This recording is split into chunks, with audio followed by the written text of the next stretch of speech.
Hi hello friends, welcome to the G K smart circle YouTube channel. ಈಗ ನಾವು July 1 ಮತ್ತು 2, 2025ನೇ ಸಾಲಿನ ಪ್ರಮುಖ ಪ್ರಚಲಿತ ಘಟನೆಗಳನ್ನು ಕುರಿತು ಚರ್ಚೆ ಮಾಡೋಣ.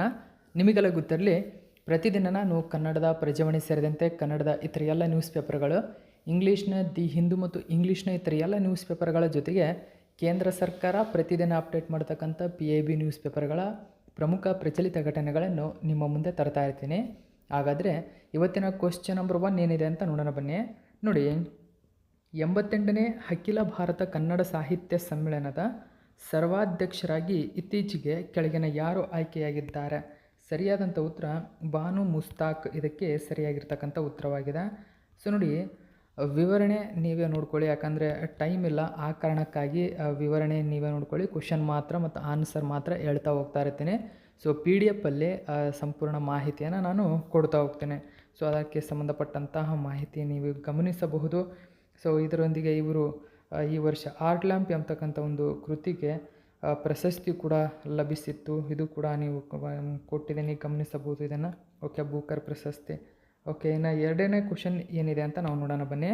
ಇತ್ತೀಚೆಗೆ ಕೆಳಗಿನ ಯಾವ ಸ್ಥಳದಲ್ಲಿ ರಾಷ್ಟ್ರೀಯ ಅರಿಶಿನ ಮಂಡಳಿಯ ಪ್ರಧಾನ ಕಚೇರಿಯನ್ನು ಉದ್ಘಾಟಿಸಲಾಯಿತು? ಮೋಸ್ಟ್ ಇಂಪಾರ್ಟೆಂಟ್ ಕ್ವಶನ್ ಇದು. ನೋಡಿ, ರಾಷ್ಟ್ರೀಯ ಅರಿಶಿನ ಮಂಡಳಿ ನೋಡಿ, ನ್ಯಾಷನಲ್ ಟರ್ಮರಿಕ್ ಬೋರ್ಡ್ನ ಒಂದು ಹೆಡ್ ಕ್ವಾರ್ಟರನ್ನು ಇನಾಗ್ರೇಷನ್ ಮಾಡಲಾಯಿತು ಅಂತ ಕೇಳಿದರೆ ನಿಜಾಮಾಬಾದ್ ಅಂತ ಕರಿತೀವಿ, ತೆಲಂಗಾಣದಲ್ಲಿ ಕಂಡುಬರುತ್ತದೆ. ಸೊ ಆಪ್ಷನ್ ನಂಬರ್ 1 ಸರಿಯಾಗಿರತಕ್ಕಂಥ ಉತ್ತರವಾಗಿದೆ. ನಿಜಾಮಾಬಾದನ್ನು ನೋಡಿ ಅರಿಶಿನ ರಾಜಧಾನಿ ಅಂತ ಕರೀತಾರೆ. ಸೊ ಎಲ್ಲ ಮಾಹಿತಿ ನಿಮಗೆ ನೆನಪಿರಬೇಕು. ಸೊ ವಿವರಣೆಯನ್ನು ನೋಡಿಕೊಂಡು ನೋಟ್ ಮಾಡ್ಕೊಳ್ಳಿ. ಇನ್ನು ನಾವು ಮೂರನೇ ಕ್ವಶನ್ ನೋಡೋಣ. ಅಮರನಾಥ್ ಯಾತ್ರೆ 2025ಕ್ಕೂ ಮುನ್ನ ಉಗ್ರರ ವಿರುದ್ಧ ಭಾರತೀಯ ಸೇನೆ ಹಾಗೂ ಜಮ್ಮು ಕಾಶ್ಮೀರ ಪೊಲೀಸ್ ನಡೆಸಿದ ಕಾರ್ಯಾಚರಣೆಯ ಹೆಸರೇನು ಅಂತ ಕೇಳಿದರೆ ಆಪರೇಷನ್ ಬಿಹಾಲಿ. ಸೊ ಆಪ್ಷನ್ ನಂಬರ್ 1 ಸರಿಯಾಗಿದೆ.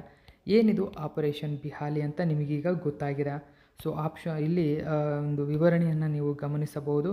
ಸೊ ಇದಕ್ಕೆ ಸಂಬಂಧಪಟ್ಟಂತೆ ಇಂಪಾರ್ಟೆಂಟ್ ಆಗುತ್ತೆ, ನೆನಪಿರಲಿ. ನೆಕ್ಸ್ಟ್ 4ನೇ ಕ್ವಶನ್ ನೋಡಿ. ಇತ್ತೀಚೆಗೆ ಬಿಡುಗಡೆಯಾದ ಶಿಖರ್ ಧವನ್ ಅವರ ಆತ್ಮಚರಿತ್ರೆಯ ಶೀರ್ಷಿಕೆ ಏನು? ನೋಡಿ, ಸರಿಯಾದಂಥ ಉತ್ತರ Dhawan cricket my life and more ಎಂಬುದು ಶಿಖರ್ ಧವನ್ ಅವರ ಆತ್ಮಚರಿತ್ರೆಯಾಗಿದೆ, ಆಟೋಬಯೋಗ್ರಫಿ. ಸೊ ಗಮನಿಸಬಹುದು, ಅದಕ್ಕೆ ಸಂಬಂಧಪಟ್ಟಂತಹ ವಿವರಣೆಯಲ್ಲಿ ಕೊಟ್ಟಿದ್ದೇನೆ. ಸೊ ಇದು ವಿವರಣೆ ಕೂಡ ನೀವು ಗಮನದಲ್ಲಿರಲಿ. ಓಕೆ, ನೆಕ್ಸ್ಟ್ 5ನೇ ಕ್ವಶನ್ ನೋಡೋಣ.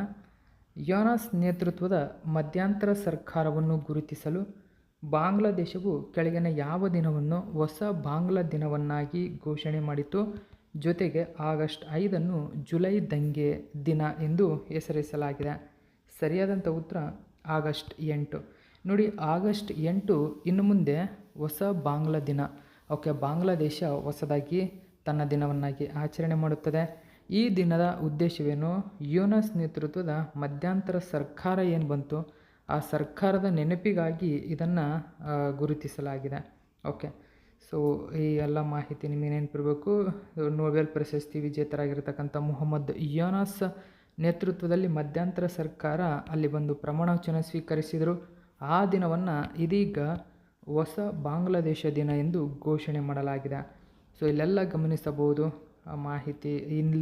ಅದರ ಇಂದಿನ ಮಾಹಿತಿ ಏನೇನಿದೆ ಎಲ್ಲ ಡೀಟೇಲ್ಸನ್ನು ಕೊಟ್ಟಿದ್ದೇನೆ, ನೆನಪಿರಲಿ. ನೆಕ್ಸ್ಟ್ 6ನೇ ಕ್ವಶನ್ ನೋಡಿ. ಖೇಲೋ ಇಂಡಿಯಾ ವಿಶ್ವವಿದ್ಯಾಲಯ ಕ್ರೀಡಾಕೂಟ ಅಂದರೆ KIUG 2025ರ ಒಂದು ಆವೃತ್ತಿಯ 5ನೇ ಆವೃತ್ತಿ ಕೆಳಗಿನ ಯಾವ ಸ್ಥಳದಲ್ಲಿ ನಡೆಯಲಿದೆ? ಸರಿಯಾದಂಥ ಉತ್ತರ ಜೈಪುರ. ಸೊ ಆಪ್ಷನ್ ನಂಬರ್ 3 ಸರಿಯಾಗಿದೆ, ಜೈಪುರದಲ್ಲಿ ನಡೆಯಲಿದೆ ಸ್ನೇಹಿತರೆ. ಸೊ ಅದಕ್ಕೆ ಸಂಬಂಧಪಟ್ಟಂತಹ ವಿವರಣೆಯನ್ನು ಇಲ್ಲಿ ಕೊಟ್ಟಿದ್ದೀನಿ. ಸೊ ವಿವರಣೆಯನ್ನು ನೋಡ್ಕೊಳ್ಳಿ. ಓಕೆ, ಸಂಪೂರ್ಣವಾಗಿರತಕ್ಕಂಥ ವಿವರಣೆಯನ್ನು ಇಲ್ಲಿ ಒಳಗೊಂಡಿದೆ. ಈಗ ನಾವು ಜುಲೈ 2, 2025ನೇ ಸಾಲಿನ ಪ್ರಮುಖ ಪ್ರಚಲಿತ ಘಟನೆಗಳನ್ನು ಕುರಿತು ನೋಡೋಣ. ಸೊ 1ನೇ ಕ್ವಶನ್ ನೋಡಿ.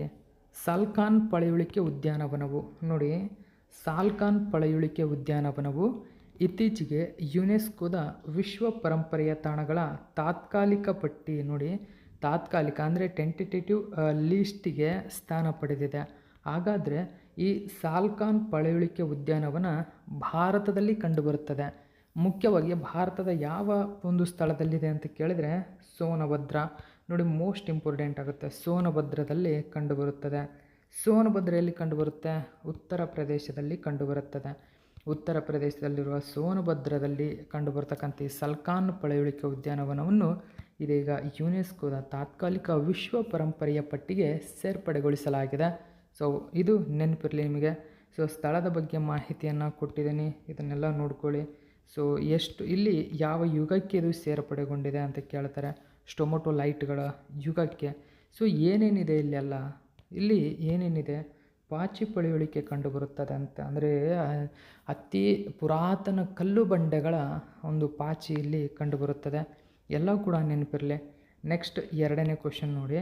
ಪ್ರತಿ ವರ್ಷ ಬೋನಾಳು ಹಬ್ಬವನ್ನು ಯಾವ ರಾಜ್ಯದಲ್ಲಿ ಆಚರಿಸಲಾಗುತ್ತದೆ? ತೆಲಂಗಾಣದಲ್ಲಿ ಬೋನಾಳು ಹಬ್ಬವನ್ನು ಆಚರಿಸಲಾಗುತ್ತದೆ. ಬೋನಾಳು. ಸೊ ಓಕೆ, ಅದಕ್ಕೆ ಸಂಬಂಧಪಟ್ಟಂತಹ ಒಂದು ಮಾಹಿತಿ ಇಲ್ಲಿದೆ. ಸೊ ಆ ಸಂದರ್ಭದಲ್ಲಿ ಯಾವ ದೇವಿಯನ್ನು ಅವರು ಪೂಜೆ ಮಾಡ್ತಾರೆ ಅಂತ ಕೇಳಿದರೆ ಜಗದಾಂಬಿಕಾ ಅಮ್ಮವಾರಿ ದೇವಸ್ಥಾನ ಅಂತ ಕರಿತೀವಿ. ಓಕೆ, ಸೊ ಏನೇನೆಲ್ಲ ಆಚರಣೆ ಇರುತ್ತೆ ಎಲ್ಲ ಡೀಟೇಲ್ಸ್ ಇದೆ, ಗಮನಿಸಿ. ನೆಕ್ಸ್ಟ್ ನಾವು 3ನೇ ಕ್ವಶನ್ ನೋಡೋಣ. ಇತ್ತೀಚೆಗೆ ಕೆಳಗಿನ ಯಾವ ರಾಜ್ಯದಲ್ಲಿ 2025ನೇ ಸಾಲಿನ ಭಾರತೀಯ ಸಂರಕ್ಷಣಾ ಸಮ್ಮೇಳನ ನಡೆಸಲಾಯಿತು? ನೋಡಿ, ಭಾರತೀಯ ಸಂರಕ್ಷಣಾ ಸಮ್ಮೇಳನ ಸರಿಯಾದಂಥ ಉತ್ತರ ಉತ್ತರಾಖಂಡ. ಸೊ ಆಪ್ಷನ್ ನಂಬರ್ 1 ಸರಿಯಾಗಿದೆ. ಈ ಡೀಟೇಲ್ಸನ್ನು ಗಮನಿಸಬಹುದು. ಉತ್ತರಾಖಂಡದಲ್ಲಿ WIIನಲ್ಲಿ ಮುಖ್ಯವಾಗಿ ಈ ಸಮ್ಮೇಳನ ಅಂದರೆ ICCON ನಡೆಸಲಾಯಿತು. ಓಕೆ, ಸೊ ಇದರ ಉದ್ದೇಶವೇನು ಎಲ್ಲ ಡೀಟೇಲ್ಸ್ ಇಲ್ಲಿ ಕೊಟ್ಟಿದ್ದೀನಿ, ನೀವು ಗಮನಿಸಬಹುದು ಸ್ನೇಹಿತರೆ. ನೆಕ್ಸ್ಟ್ 4ನೇ ಕ್ವಶನ್ ನೋಡೋಣ. 2ನೇ ಆವೃತ್ತಿಯ ಏಷ್ಯನ್ ಸ್ಕ್ವಾಷ್ ಡಬಲ್ಸ್ ಚಾಂಪಿಯನ್ಶಿಪ್ನಲ್ಲಿ ಭಾರತ ಎಷ್ಟು ವಿಭಾಗಗಳಲ್ಲಿ ಪ್ರಶಸ್ತಿಗಳನ್ನು ಗೆದ್ದಿದೆ? ಸೊ ಮೋಸ್ಟ್ ಇಂಪಾರ್ಟೆಂಟು, ಭಾರತ 3 ವಿಭಾಗಗಳಲ್ಲಿ, 3 ವಿಭಾಗಗಳು ಅಂದರೆ 1ನೇದು ಪುರುಷರ ವಿಭಾಗ, 2ನೇದು ಮಹಿಳಾ ವಿಭಾಗ, 3ನೇದು ಮಿಶ್ರ ಡಬಲ್ಸ್ ಅಂತ ಕರೀತಾರೆ. ಮಿಶ್ರ ವಿಭಾಗ. ಈ 3 ವಿಭಾಗಗಳಲ್ಲಿ ಭಾರತ ಚಾಂಪಿಯನ್ ಆಗಿದೆ. ಇಲ್ಲಿ ಚಾಂಪಿಯನ್ ಪದವನ್ನು ಬಳಸಿರ್ತಕ್ಕಂಥದ್ದು. ಸೊ ಈ ವಿಭಾಗಗಳಲ್ಲಿ ಪ್ರಶಸ್ತಿಯನ್ನು ಗೆದ್ದಿದೆ ನಮ್ಮ ಭಾರತ. ಸೊ ಇದು 2ನೇ ಆವೃತ್ತಿಯ ಏಷ್ಯನ್ ಸ್ಕ್ವಾಷ್ ಡಬಲ್ಸ್ ಚಾಂಪಿಯನ್ಶಿಪ್ನಲ್ಲಿ ಈ ಸ್ಥಾನವನ್ನು ಪಡೆದುಕೊಂಡಿದೆ. ನೋಡಿ, 2ನೇ ಏಷ್ಯನ್ ಸ್ಕ್ವಾಷ್ ಡಬಲ್ಸ್ ಚಾಂಪಿಯನ್ಶಿಪ್ನಲ್ಲಿ ಭಾರತ 3 ವಿಭಾಗಗಳಲ್ಲಿ ಪ್ರಶಸ್ತಿಯನ್ನು ಪಡೆದಿದೆ, ಪುರುಷ, ಮಹಿಳಾ, ಮಿಶ್ರ ಡಬಲ್ಸ್ನಲ್ಲಿ. ಹಾಗಾದರೆ ಪುರುಷ ಡಬಲ್ಸ್ನಲ್ಲಿ ವಿಜೇತರು ಯಾರ್ಯಾರೆಂಬುದನ್ನು ಕೊಟ್ಟಿದ್ದೇನೆ. ಮಹಿಳಾ ಡಬಲ್ಸ್ನಲ್ಲಿ ವಿಜೇತರು ಗಮನಿಸಿ, ಮಿಶ್ರ ಡಬಲ್ಸ್ನಲ್ಲಿ ವಿಜೇತರನ್ನು ಗಮನಿಸಿ. ಸೊ ಎಲ್ಲ ಮಾಹಿತಿ ಕೂಡ ನೆನಪಿರಲಿ. ನೆಕ್ಸ್ಟ್ 5ನೇ ಕ್ವಶನ್ ನೋಡೋಣ. ಇತ್ತೀಚೆಗೆ ಭಾರತೀಯ ಕೋಸ್ಟ್ ಗಾರ್ಡ್ ಅಂದರೆ ICGಗೆ ಸೇರಿಸಲಾದ ಮೊಟ್ಟ ಮೊದಲ ಫಾಸ್ಟ್ ಪೆಟ್ರೋಲ್ ಹಡಗು ಅಂದರೆ FPV ಅದಮ್ಯ. ನೋಡಿ, ಅದಮ್ಯ ಎಂಬುದು ಒಂದು ಫಾಸ್ಟ್ ಪೆಟ್ರೋಲ್ ವೆಸಲ್ ಅಂತ ಕರೀತಾರೆ. Fast petrol vessel. ಸೊ ಈ ವೆಸಲನ್ನು ಯಾವ ಸಂಸ್ಥೆ ವಿನ್ಯಾಸಗೊಳಿಸಿದೆ ಮತ್ತು ಅದನ್ನು ನಿರ್ಮಾಣ ಮಾಡುತ್ತಿದೆ? ಸರಿಯಾದಂಥ ಉತ್ತರ option number 3 Goa shipyard limited ಇದನ್ನು ವಿನ್ಯಾಸಗೊಳಿಸ್ತಾ ಇದೆ ಮತ್ತು ನಿರ್ಮಾಣ ಮಾಡ್ತಾ ಇದೆ. ಸೊ ಅದಕ್ಕೆ ಸಂಬಂಧಪಟ್ಟಂತಹ ವಿವರಣೆ ಇಲ್ಲಿದೆ. ಸೊ ವಿವರಣೆಯನ್ನು ಚಾಚು ತಪ್ಪದೆ ನೀವು ನೋಡ್ಕೋಬೇಕು ಸ್ನೇಹಿತರೆ. ಸೊ ಇದಕ್ಕೆ ಸಂಬಂಧಪಟ್ಟಂಥ ಸಂಪೂರ್ಣ ಮಾಹಿತಿಯನ್ನು ನೀವು ಗಮನಿಸಬಹುದು. ನೋಡಿ, ಈ ನೌಕೆ ಸೊ ಏನೇನೆಲ್ಲ ಕೆಲಸ ಮಾಡುತ್ತದೆ ಎಂಬುದನ್ನು ಕೊಟ್ಟಿದ್ದೇನೆ. ಓಕೆ, ಸೊ ಎಲ್ಲ ಮಾಹಿತಿ ಕೂಡ ನಿಮಗೆ ನೆನಪಿರಬೇಕಾಗುತ್ತೆ. ಓಕೆ, ಸೊ ಇದಕ್ಕೆ ಸಂಬಂಧಪಟ್ಟಂಥ ಮಾಹಿತಿ ಇಲ್ಲಿದೆ, ಗಮನಿಸಿ. ಓಕೆ, ಇನ್ನು ನಾವು 6ನೇ ಕ್ವಶನ್ ನೋಡೋಣ. ರೈಲ್ವೆ ಸಚಿವಾಲಯವು ಇತ್ತೀಚೆಗೆ ಪ್ರಾರಂಭಿಸಿದ ಒಂದು ನಿಲುಗಡೆ ರೈಲ್ವೆ ಸಂಬಂಧಿತ ಸೇವೆಗಳನ್ನು ಒದಗಿಸಲು ಅಪ್ಲಿಕೇಶನ್ನ ಹೆಸರೇನು?